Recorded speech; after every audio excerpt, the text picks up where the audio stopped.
যখন মানুষ শেখার জন্য যায় তখন মানুষ হাজারো ত্যাগ স্বীকার করে, করে কি করে না। আর যখন মানুষ কান ঠান্ডা করার জন্য যায়, কানের প্রশান্তি লাভ করার জন্য যায়, তখন মানুষ আর ত্যাগ স্বীকার করতে পারে না। আমার কথা অনেকে বুঝতে পারছেন, অনেকে বুঝেন নাই।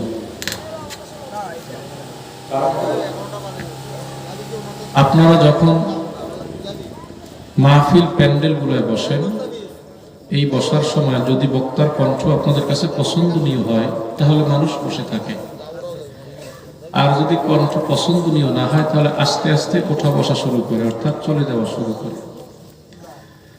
আমি বলতেছি আমরা এখানে শেখার জন্য আসছি। কিসের জন্য বলেন?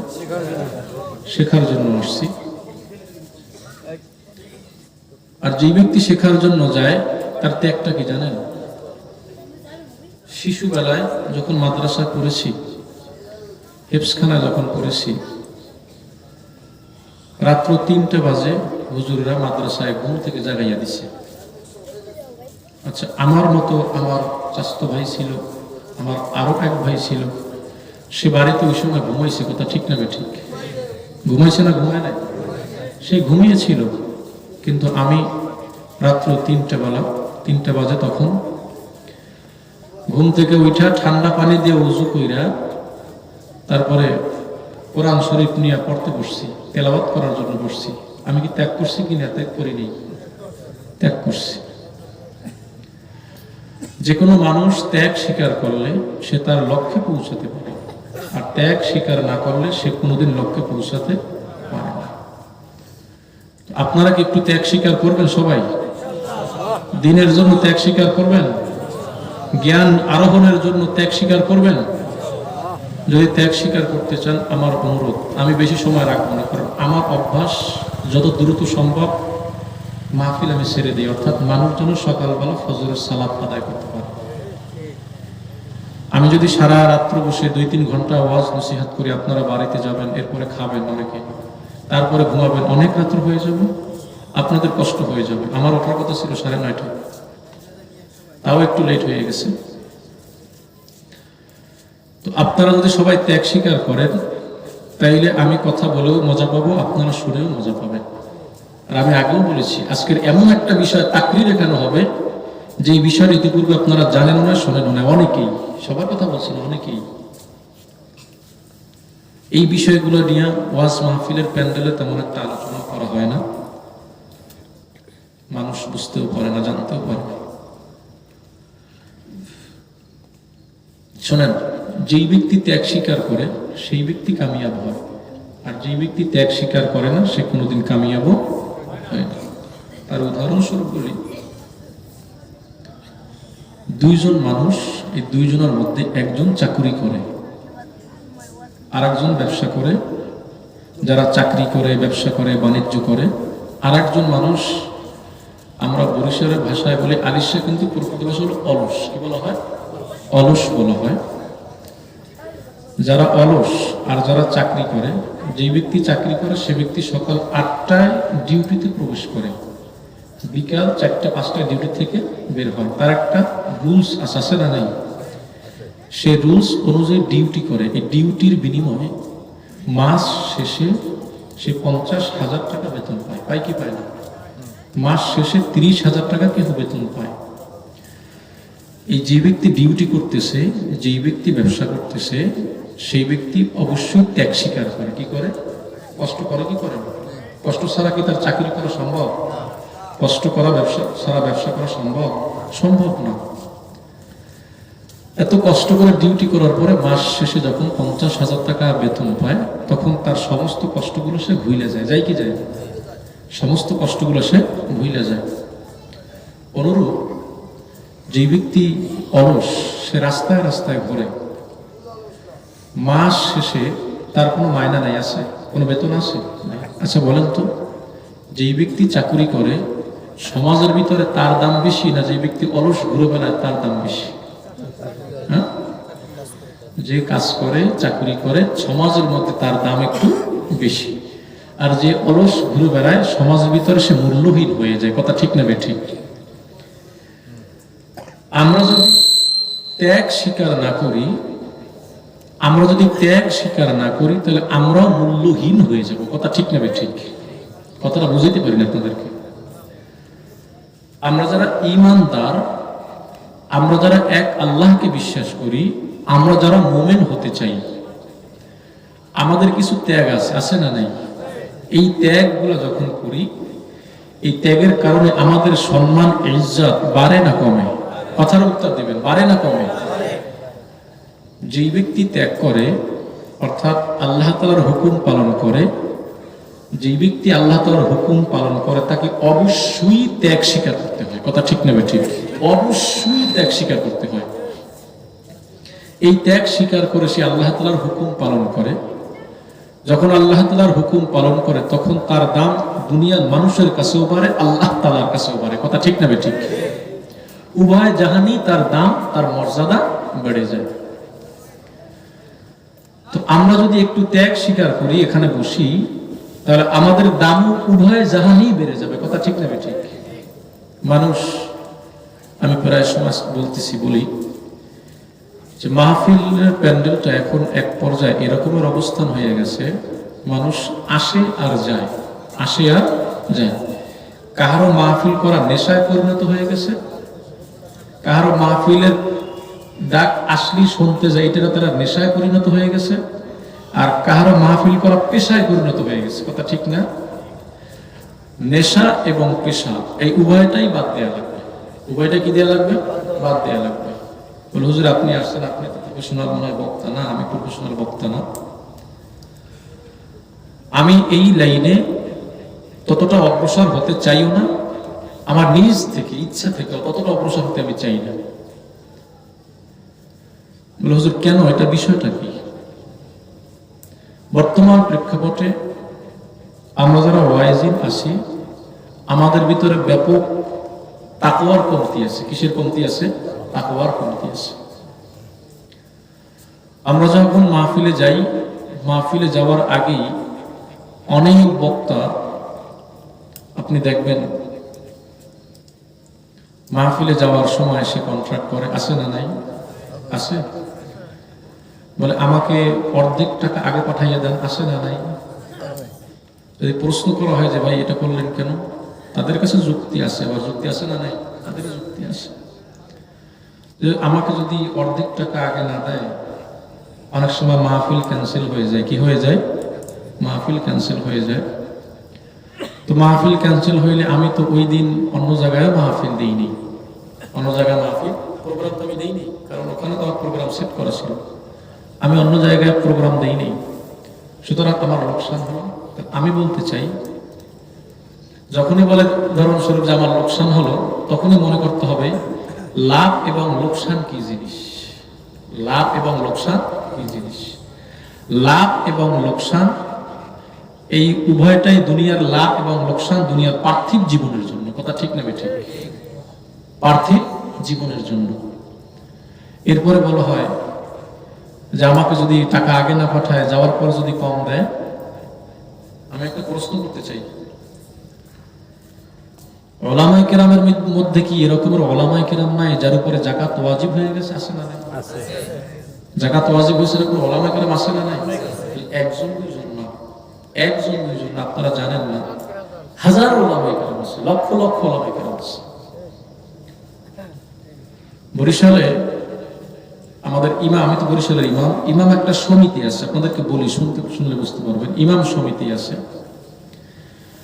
ইমাম সমিতির যখন মিটিং কল করা হয়, তখন সেখানে ইমাম সাহেবরা যায়। আমি লক্ষ্য করছি 100 ইমামের মধ্যে 65 জন অথবা 60 জন ইমামের আনুমানিক প্রত্যেকের একটা মোটরসাইকেল আছে। প্রত্যেকের একটা কি আছে? মোটরসাইকেল আছে। একটা মোটরসাইকেল বর্তমান বাজারে নিম্ন 1 লক্ষ টাকার নিচে কেনা যায় না? যায় না। তো আল্লাহ তাআলা তাকে কমপক্ষে 1 লক্ষ টাকা তো মালিক বানাইয়া দিয়েছেন। কথা ঠিক না ঠিক? আমি বলতেছি দিন প্রচারের জন্য আমি 50টা প্রোগ্রাম করেছি, মাহফিল করেছি, সেখান থেকে আমি হাদিয়া তোফা যা পেয়েছি গ্রহণ করেছি। কথা ঠিক না? যদি আমার 2টা মাইর যায় গেল, কথা বুঝতে পারি না, যদি আমার 2টা প্রোগ্রাম বাদ যায় গেল, এটা তো আমার ব্যবসা, এটা কি না আমার ব্যবসা না। যখনই মানুষ দিনকে, ধর্মকে ব্যবসায় রূপান্তরিত করবে, তো মানুষ মধ্য থেকে আস্তে আস্তে আমল কমে যাবে। কথা ঠিক নেবে ঠিক। একটা কথা মনে রাখবেন, কখনোই কোনো ব্যক্তি ধর্মকে, দিনকে ব্যবসায় রূপান্তরিত করবেন না। আমি দিনের কাজ করতেছি কিসের জন্য বলেন? একমাত্র রেজায় মাওলা, আমার আল্লাহ তাআলাকে সন্তুষ্টি করার জন্য। আপনারা কষ্ট পাইতেছেন? এখন আসেন, আমরা যারা মাহফিল কর্তৃপক্ষ, আমাদেরও নিয়ত থাকতে হবে রেজায় মাওলা। কি থাকতে হবে? রেজায় মাওলা, আল্লাহর সন্তুষ্টির জন্য। আমার মাদ্রাসার ছাদের প্রয়োজন, এই জন্য মাহফিল করতেছি তা না। মসজিদের ছাদ দেওয়ার প্রয়োজন, এই জন্য মাহফিল করতেছি তা না। আমি মাহফিল করতেছি মানুষের হেদায়েতের জন্য। কিসের জন্য বলেন? তা না হইলে এত দূর থেকে আপনারা বক্তা নিয়ে আসেন, যদি মানুষের হেদায়েত যদি না হয়, মসজিদের ছাদ দিয়ে হবে কি? প্রশ্ন বুঝতে পারেন আপনারা? হেদায়েত নাই, মসজিদ টাইলস করে ফেলাইছেন, মসজিদে ঝাড়াবাতি লাগাইছেন, খুব সুন্দর আলোকসজ্জা করেছেন। জামাতের সময় মসজিদে লোক পাওয়া যায় 4 জন 5 জন। আসলে আপনার মাকসাদ যা ছিল তাই হয়েছে। কথা ঠিক নেবে ঠিক।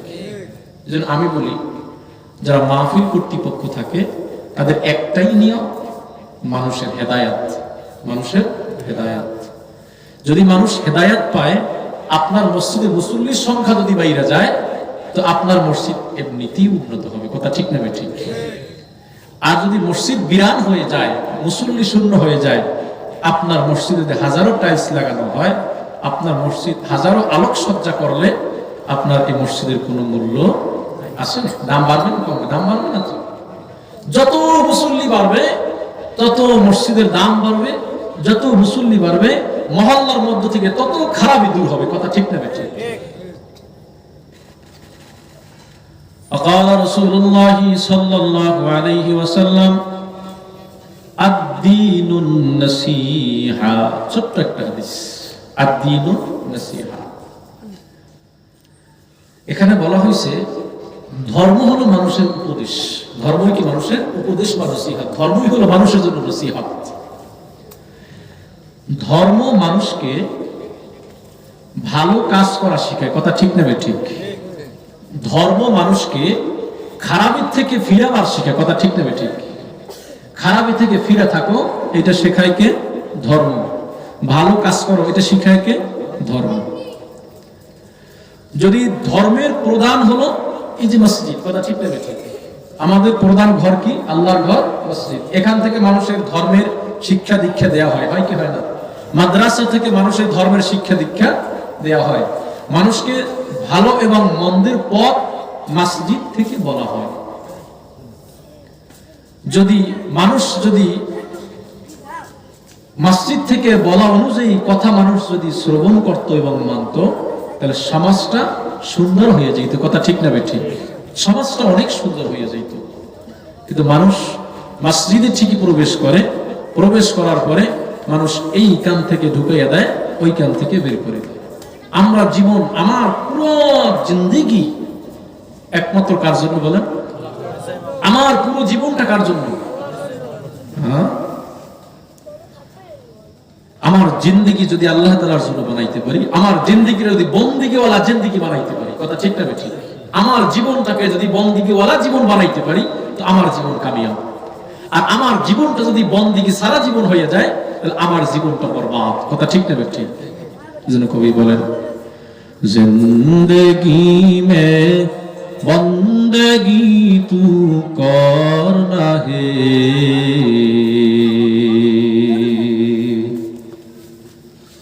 जिंदगी में बंदगी तू करना है, जिंदगी पे बंदगी शर्मिंदा है, जिंदगी पे बंदगी शर्मिंदा शर्मिंदा है। आए हम कुछ ना कुछ खरीदने को,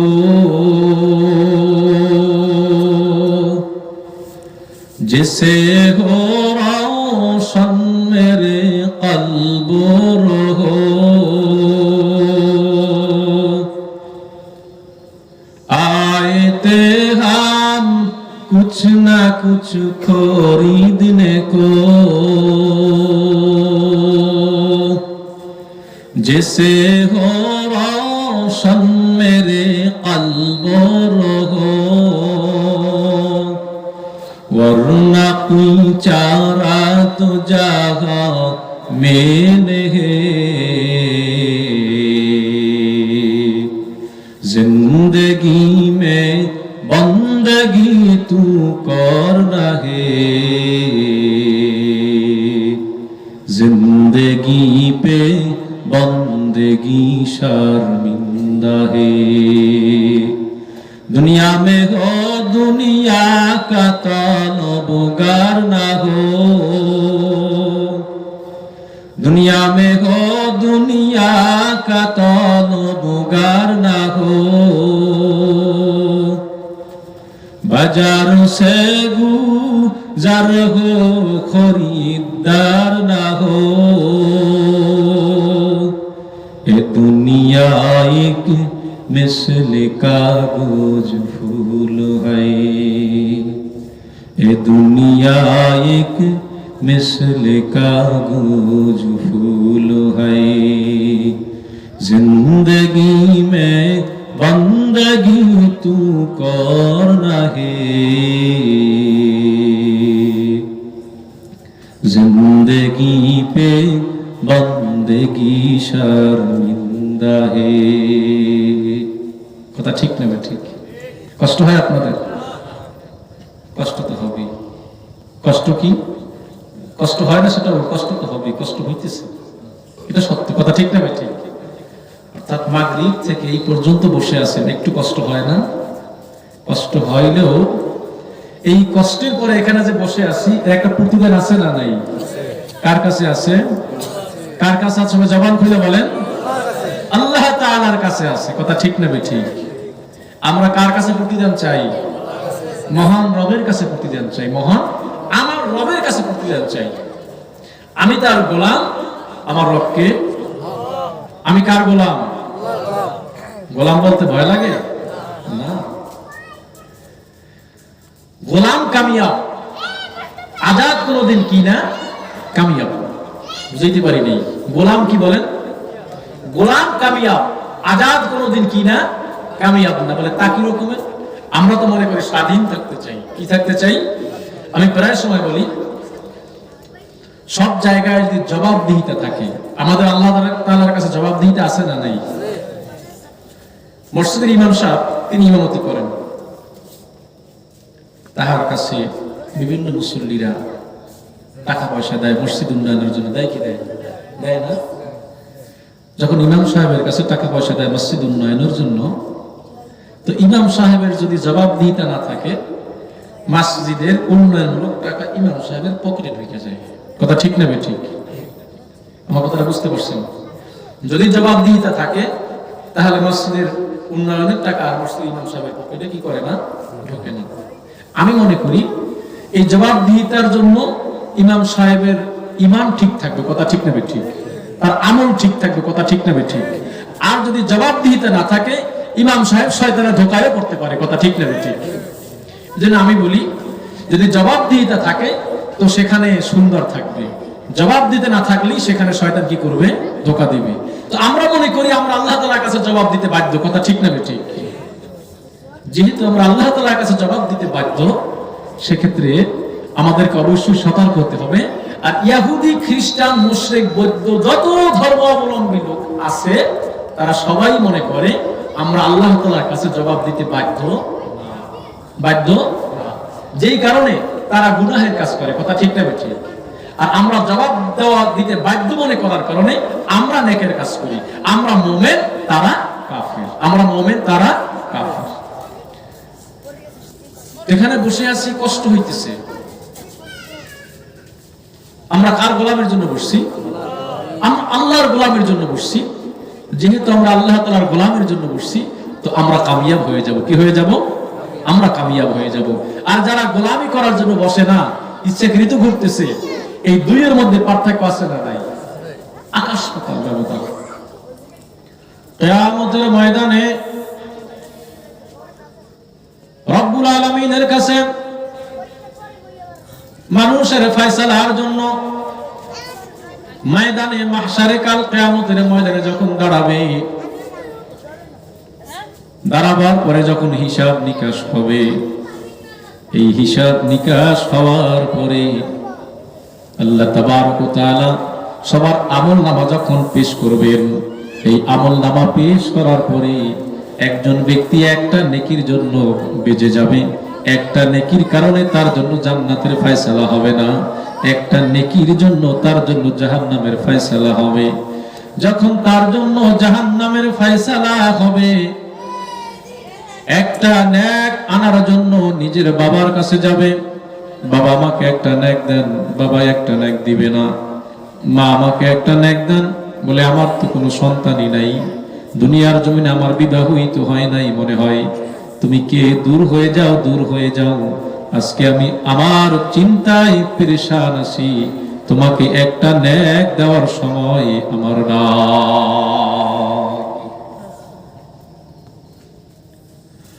বাবার কাছে যায় একটা নেক পাওয়া যাবে না, মায়ের কাছে গিয়া একটা নেক পাওয়া যাবে না, সন্তানের কাছে গিয়ে একটা নেক পাওয়া যাবে না, স্ত্রীর কাছে গিয়ে একটা নেক পাওয়া যাবে না, কেউ একটা নেক দিবে না। যদি কিয়ামতের ময়দানে একটা নেকের জন্য ধরা খেয়ে যায়, একটা নেক কোথায় পাওয়া যাবে না। আজকের মাহফিলে যে বসেছি, আল্লাহ তাবারক ওয়া তাআলা অসংখ্য নেকি দান করবেন। এই নেকিগুলা কিয়ামতের ময়দানে আপনার আমার কাজে লাগবে। কথা ঠিক না বেঠিক? লাগবে কি লাগবে না? এই নেকিগুলা কিয়ামতের ময়দানে আপনার আমার কাজে লেগে যাবে। সুতরাং একটা নেকিকে কেউ ছোট মনে করেন না। যারা ঘুরতেছেন, বাসায় আছেন, আসেন মাহফিলের প্যান্ডেলে, এখানে নেক দেওয়া হয়। কি দেওয়া হয় বলে? আজকে যদি ঘোষণা করা হতো এখানে ত্রাণের চাল দেয়া হবে, কোনো কার্ডের প্রয়োজন নাই, যে আসবে সেই পাবে, মানুষের কোনো অভাব থাকতো না। কিন্তু আমার আল্লাহ তাআলার পক্ষ থেকে ঘোষণা করা হয়েছে এটা জান্নাতি বাগান। কথা ঠিক না বেঠিক? এই জান্নাতি বাগানে যারাই প্রবেশ করবে, প্রত্যেকের আমলনামায় নেকি জমা হতে থাকবে।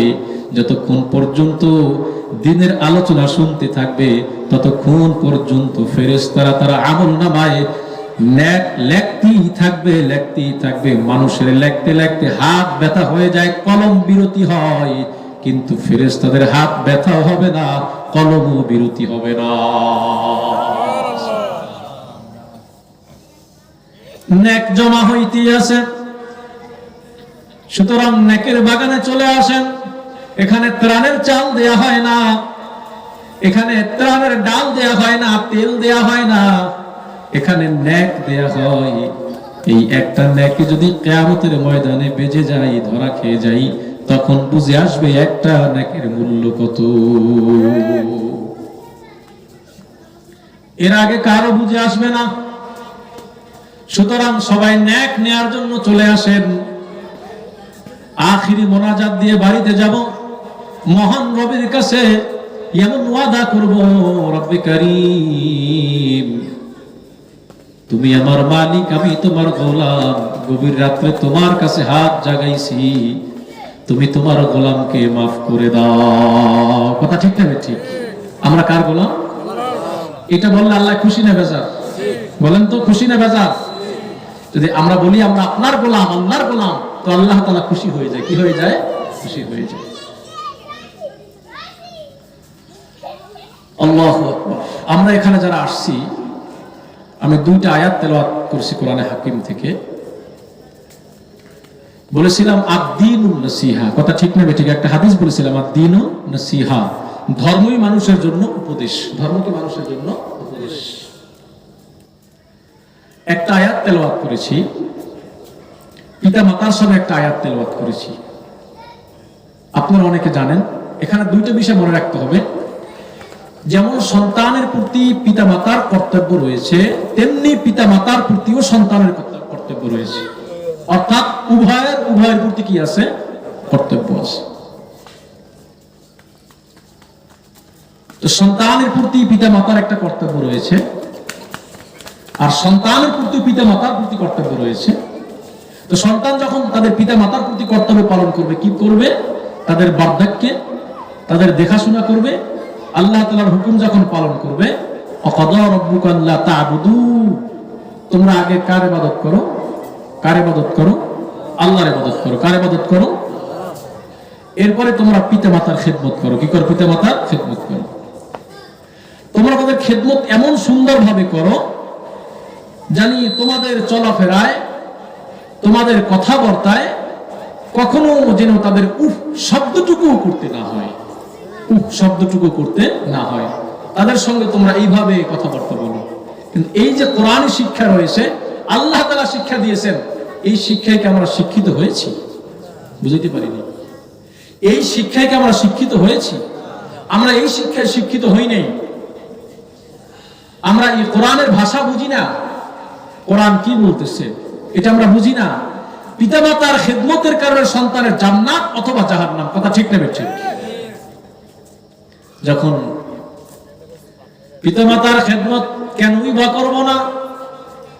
শিশু বেলায় আমার পিতা মাতা আমার জন্য কত ত্যাগ স্বীকার করেছে, আমার মা কত কষ্ট করেছে। আজকে আমি আমার সন্তানের জন্য যে রকমের কষ্ট করি, আমার বাবা আমার জন্য সেরকমের কষ্ট করেছে। আজকে আমার স্ত্রী আমার সন্তানের জন্য যে রকমের কষ্ট করে, আমার মাও আমার জন্য সেরকমের কষ্ট করেছে, কথা ঠিক না বেঠিক? যখন তারা বার্ধক্যে চলে যায়, তখন তাদের আচরণটা শিশু সুলভ হয়ে যায়। কি হয়ে যায়? শিশু সুলভ আচরণ হয়ে যায়।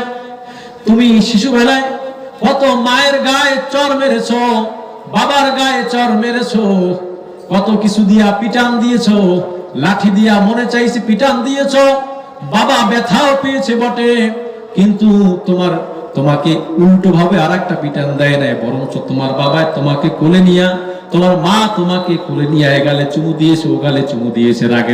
রাগ হওয়ার পরে সন্তানের গালে চুমু দেয় কি দেয় না? তোমার মা তোমার বাবা, আমার মা আমার বাবা, আপনার মা আপনার বাবা কত কষ্ট করেছেন। তারা আমি যখন শিশু ছিলাম তখন তারা আমার ত্যাগের জন্য কত কষ্ট করেছেন, আমার জন্য কত ত্যাগ স্বীকার করেছেন। রাত্রিবেলা প্রচন্ড ঠান্ডা, এই ঠান্ডার মধ্যে মা বারবার সজাগ হয়ে যায়, বাবা বারবার সজাগ হয়ে যায়। যাদের শিশু আছে তারা বুঝবেন, যাদের ছেলে মেয়ে ছোট তারা বুঝবেন। বাবা বারবার সজাগ হয়ে যায়, মা বারবার সজাগ হয়ে যায়। আমার সন্তানের গায়ের থেকে ল্যাপটা সরে গেছে, যায় কি যায় না? ল্যাপটা আবার টাইনে দেয়, দেয় কি দেয় না? কম্বলটা আবার টাইনে দেয়। তোমার সুখের জন্য, তোমাকে একটু ভালো রাখার জন্য তোমার মা বারবার সজাগ হয়ে যায়, বারবার ল্যাপ কম্বল টাইনে দেয়। আজকে তোমার বাবা মা যেভাবে শীতের জন্য, সন্তানের জন্য শীতের বেলায় বারবার কম্বল টাইনে দিতেছে, মনে রাখিও যদি তোমার বাবা মা বার্ধক্য উপনীত হয়, তখন তোমাকে আমাকে একই ডিউটি পালন করতে হবে। কথা ঠিক না ঠিক? ডিউটি পালন করা লাগবে কি লাগবে না? তারা যখন বার্ধক্যে চলে যায়, তাদের গায়ের থেকেও খাতারা পড়ে যায়, যায় কি যায় না? বারবার সজাগ হয়ে উঠিয়ে দাও, কথা ঠিক না ঠিক? এটা আমরা করি, এটা আমরা করি। বরঞ্চ নিজের স্ত্রীকে নিয়ে স্বাচ্ছন্দ্যে জীবন যাপন করতে থাকি।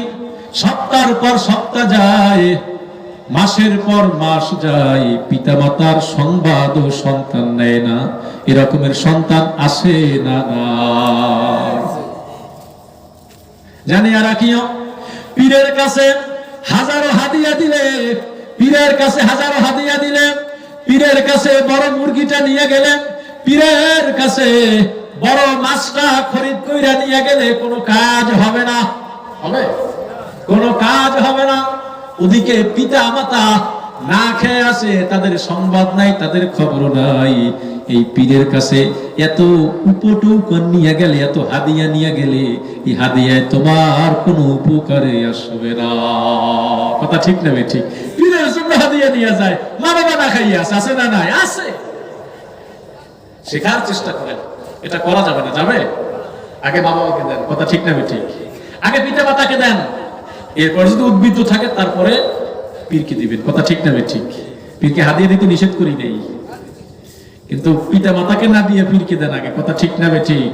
কারণ পীরের কাছে আপনি একটু ভালো থাকেন, অমুকে আমার ভক্ত, ভালো ভক্ত, হুজুর পীর নেই, সামনে সামনে হাঁটে, পীরের সামনে সামনে হাঁটে, পীরে জানে যে সে আমার বেশি ভক্ত, বেশি ভক্ত। আসলে এই ভক্ত দিয়ে কোনো কাজ হবে না। হবে?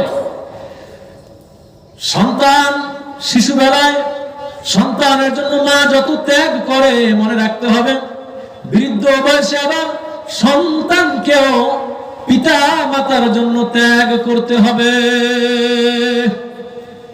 পিতা মাতায় খাইছে নাকি খায় নাই এই খবর সন্তানকে নিতে হবে। পিতা মাতায় ভালো আছে নাকি মন্দ আছে এই খবর সন্তানকে নিতে হবে। মনে রাখেন, আল্লাহ তাআলা খুব সুন্দর শরঈ বিধান ঘোষণা করেছেন, সন্তান যদি মারা যায়, সন্তানের স্থাবর অস্থাবর সম্পত্তির সমস্ত সম্পত্তির 1/6 পিতা মাতায় পায়। কথা ঠিক না ঠিক? জানা সেই মাসালা আপনারা জানেন? সন্তান যদি মারা যায় পিতা মাতার সামনে, তাহলে সন্তানের স্থাবর অস্থাবর সমস্ত সম্পত্তির 1/6 কে পাবে পিতা এবং মাতায়। দুজনে পাবে। কয়জনে পাবে? দুজনে পাবে। তাহলে আল্লাহ তাআলা আমাদের অর্থের মধ্যে পিতা মাতার অংশ রাখছে নাকি রাখে নাই? শুধু আমার ছেলে মেয়েদেরকে নিয়ে, আমার স্ত্রীকে নিয়ে স্বাচ্ছন্দ্যে জীবন যাপন করতেছি, খুব আরামে আছি, আয়েশের মধ্যে আছি। কথা ঠিক না ঠিক? বিল্ডিং একটা উঠাইছেন, মা বাবা কুড়ে ঘরের মধ্যেই পড়ে আছে না নাই? হ্যাঁ, অনেকে বলবেন যে হুজুর মা বাবাকে নিয়ে আসতে চাইছি কিন্তু তারা আসে নাই, সেটা ভিন্ন কথা। কিন্তু মা বাবা বৃদ্ধ হয়ে গেছে, এখন পান চিবায়, এই পান চিবাবার কারণে সন্তানের ঘরের ভিতরে উঠালে তাইলে প্লাস্টার নষ্ট, রং নষ্ট হয়ে যাবে। আসে না? এরকমের লোকও আছে না নাই? স্ত্রী বলে যে এদের কেনা দরকার নাই, ইয়া পান খায়।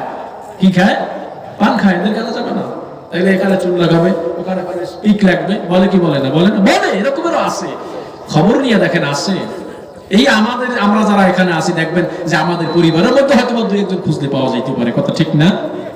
কিন্তু মনে রাখবেন, সন্তান যেহেতু আপনি, আমি যেহেতু সন্তান, পিতা মাতা এমন এক সম্পদ, তারা জীবনে যেই পরিমাণ কষ্ট করেছেন, মা যে দুধ পান করাইছেন, নিজের গায়ের চামড়া কাইটা যদি মায়ের সেই দুধের ঋণ শোধ করতে চাই, কোনোদিন শোধ করা সম্ভব হবে না। কোনোদিন শোধ করা কি হবে না? সম্ভব হবে না। হবে? কোনোদিন হবে না। সুতরাং পিতা মাতার প্রতি আমাদের যে কর্তব্য রয়েছে, সে কর্তব্য আমাদের পালন করতে হবে। কথা ঠিক না ঠিক? হ্যাঁ, অনুরূপ আবার সন্তানের প্রতি পিতা মাতার কর্তব্য রয়েছে শিশুবেলায় দেখভাল করা, এরপরে যখন আস্তে আস্তে বড় হতে থাকে তখন সন্তানকে দ্বীনি শিক্ষায় শিক্ষিত করা। কথা ঠিক না ঠিক? পিতা মাতার কর্তব্য হলো সন্তানকে দ্বীনি শিক্ষায় শিক্ষিত করা, যাতে সন্তান দিন চিনতে পারে, এক আল্লাহ তাআলার পরিচয় সন্তানের মধ্যে ঘটে যায়। কথা ঠিক না ঠিক? কষ্ট হয় আপনার? আমার কাজ হলো আমার সন্তানকে দিন শিক্ষা দেয়া, আমার সন্তানের মধ্যে যেন এক আল্লাহ তাআলার একাত্মবাদের বিশ্বাস তার মধ্যে যেন প্রবেশ করে, এই দিন যেন সে শিক্ষা, দিন অনুযায়ী সে জীবন যাপন করতে পারে। কথা ঠিক না ঠিক? এটা কার দায়িত্ব? পিতা মাতার দায়িত্ব। কার দায়িত্ব? তো হুজুর, বর্তমানে প্রেক্ষাপট হলো এরকম, বলে হুজুর সন্তানকে কি শিখাবে? আমাদের দেশের মক্তবগুলো প্রায় বন্ধ। কথা ঠিক না? প্রায় জায়গায় বন্ধ হয়ে যাইতেছে। বলে তা কি রকমের? দেখবেন এখন আর মসজিদে আগের মতো মক্তবে ছাত্র পাওয়া যায় না, যায়? আসেও না। কেন আসে না?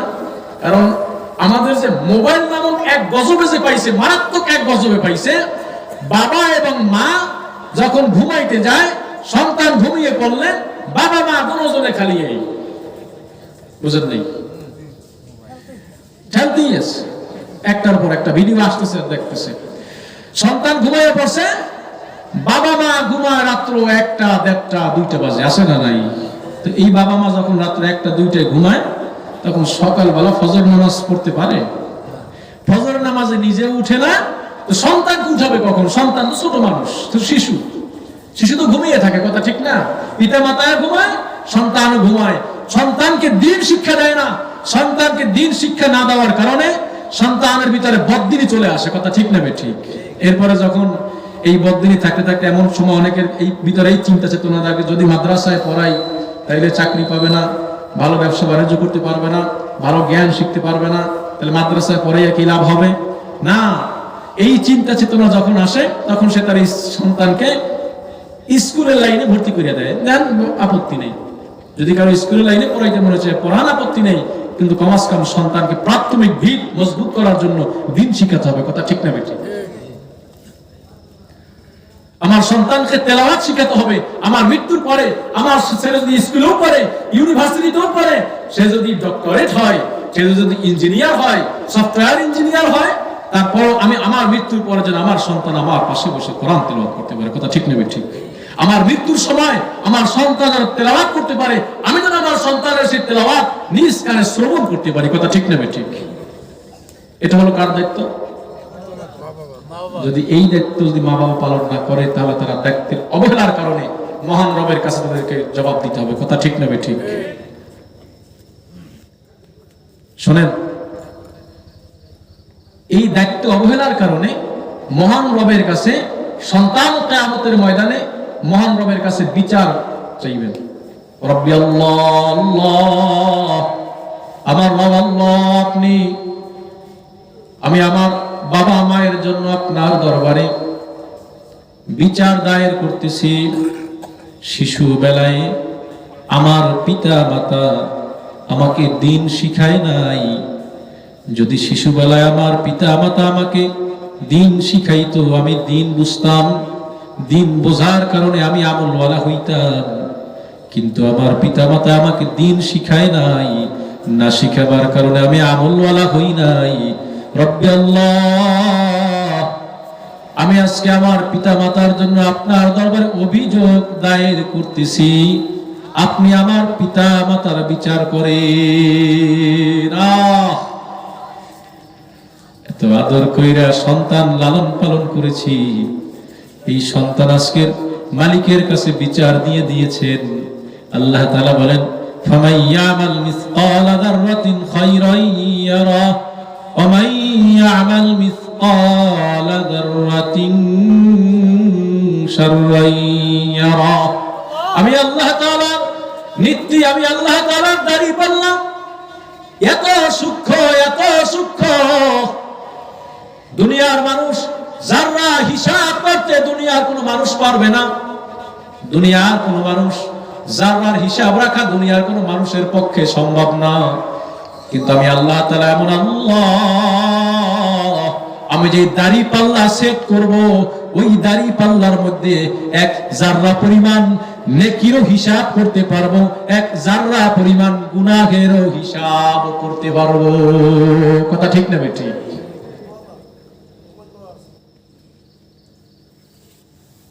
আল্লাহ তাআলা বিচার করবেন, এটা হলো পিতা মাতার কর্তব্য, কথা ঠিক না?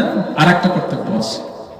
এরপর সন্তান বড় হতে থাকে, যখন সন্তান বড় হতে থাকে তখন সন্তানকে পিতা মাতার কর্তব্য হলো সন্তানকে বিবাহ দেয়া। কি করা?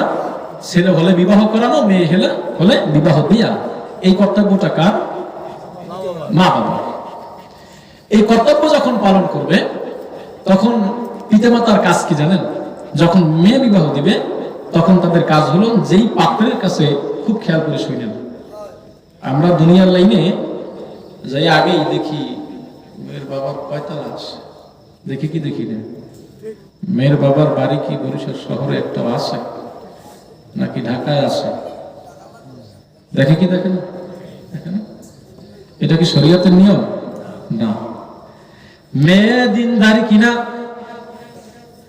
মেয়ের বাবা মা দিনদারি কিনা, মেয়ের বাবা মায়ের বংশ বলি কি, কথা ঠিক না ঠিক?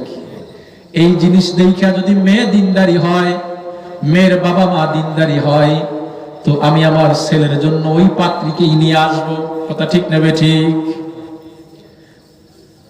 যখন পাত্রীকে নিয়ে আসবো তখন আমি শরঈ বিধান অনুযায়ী, ইসলামের বিধান অনুযায়ী, ধর্মের নিয়ম অনুযায়ী আমি আমার ছেলের পুত্রবধূকে নিয়ে আসবো, শরঈ বিধানে যে রকমের নিয়ম আছে ওই নিয়ম অনুযায়ী আমি আনবো, ওই নিয়মের বাহিরে আমি যাব না। কিন্তু আমি বলতে চাই ওই নিয়মের একটাও নিয়ম নাই, শুধু একটা নিয়ম আছে, একজন কাজী ডাকতে হবে, কাজী ডাইকা একটু খুতবা পাঠ কইরা ইজাব এবং কবুল বলতে হবে। এই ইজাব এবং কবুল বলার পূর্বেই প্রত্যেকটা অনেক ফ্যামিলির ভিতরে আগে থেকে গুনাহের কাজ শুরু হয়ে যায়। কথা ঠিক না বেটি?